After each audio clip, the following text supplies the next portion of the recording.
ஷர்மிளா வணக்கம். நிச்சயமாக நாடு முழுவதும் ஆன்லைன் மூலம் மருந்து விற்பனைக்கு எதிர்ப்பு தெரிவித்து ஆயிரக்கணக்கான 9 லட்சத்திற்கும் மேற்பட்ட கடைகள் இந்தியா முழுவதும் இன்று காலை அடைக்கப்பட்டிருக்கிறது.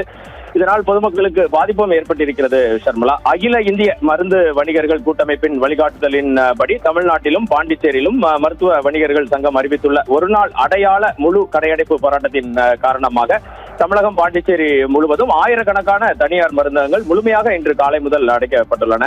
தமிழ்நாடு மருந்து வணிகர்கள் மருத்துவர் பரிந்துரை சீட்டு பிரிஸ்கிரிப்ஷன் இல்லாமலும் முறையான கட்டுப்பாடுகள் இல்லாமலும் ஆன்லைனில் சட்ட விரோதமாக மருந்துகள் விற்பனை செய்யப்படுவதை மத்திய மற்றும் மாநில அரசுகள் உடனடியாக முற்றிலும் தடை செய்ய வேண்டும். ஆன்லைன் வர்த்தகம் மூலம் போலி மற்றும் தரமற்ற மருந்துகள் தடையின்றி விற்பனை செய்யப்படுவதால் அது பொதுமக்களின் உயிருக்கு மிகப்பெரிய பேராபத்தை ஏற்படுத்துகிறது.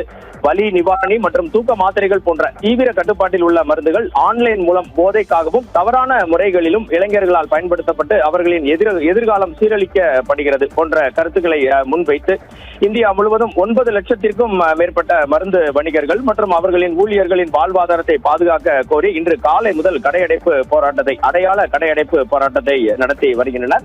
தமிழகம் பாண்டிச்சேரியில் சுமார் 40,000 கடைகள் இன்று காலை முதல் அடைக்கப்பட்டு இருப்பதாக சத்தியம் தொலைக்காட்சிக்கு கிடைக்கும் தகவல்கள் தெரிவிக்கின்றன. தென் மாவட்டங்கள் அனைத்து பகுதிகளிலுமே நூற்றுக்கணக்கான மருந்தகங்கள் இன்று காலை முதல் மூடப்பட்டுள்ளன. மருந்து வணிகர்களின் இந்த திடீர் கடையடைப்பால் மருந்து வாங்க வந்த பொதுமக்கள், சில பேர் தகவல் தெரியாமல் வந்தவர்கள் மற்றும் நோயாளிகள் பெரும் சிரமத்திற்கு ஆளாவதை இன்று காலை காண முடிந்தது.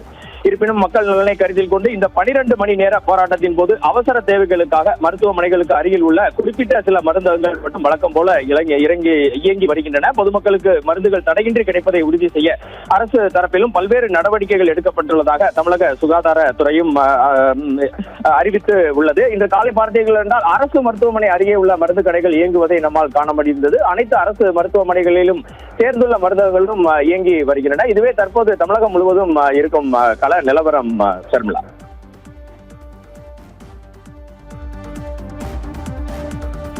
மருந்து விற்பனையை எதிர்த்தும் கார்ப்பரேட் வியாபாரிகளின் அபரிமிதமான தள்ளுபடி விற்பனையை கண்டித்தும், மேலும் கொரோனா பெருந்தொற்று காலத்தில் டோர் டெலிவரிக்காக GSR 220 என்பதை மத்திய அரசாங்கம் அமுல்படுத்தி இருந்தது. ஸோ அந்த காலகட்டத்தில் பொதுமக்கள் வெளியில போகக்கூடாதுன்றதுக்காக அதை பண்ணாங்க. இன்னும் 5 வருஷம் ஆகி இன்னும் அது நடைமுறையில் இருக்கு. அதை திரும்ப பெற கோரியும் நாடு தழுவிய கடையடைப்பு போராட்டம் மருந்து வணிகர்கள் நடத்துறாங்க. சேலம் மாவட்டத்தில் பார்த்தீங்கன்னா கிட்டத்தட்ட ஒரு 4000 கடைகள் இன்னைக்கு கடையடைப்புல ஈடுபட்டிருக்காங்க. பொதுமக்களுக்கு அத்தியாவசிய மருந்துகள் கிடைக்கிறதுக்கும் அவசரத்துக்கு மருந்துகள் கிடைக்கிறதுக்கும் மருத்துவமனையை சார்ந்துள்ள மருந்தகங்கள் அனைத்தும் திறந்து வைக்கப்பட்டுள்ளன.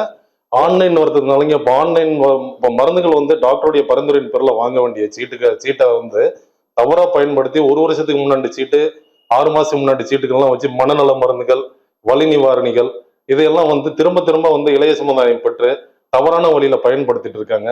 ஸோ இளைய தலைமுறையினரை பாதுகாக்கவும் அவர்களை எதிர்காலத்துல நல்ல விதமா அமையறதுக்கும் இதை நாங்க வன்மையா கண்டிக்கிறோங்க ஆன்லைன் மருந்து வர்த்தகத்தை.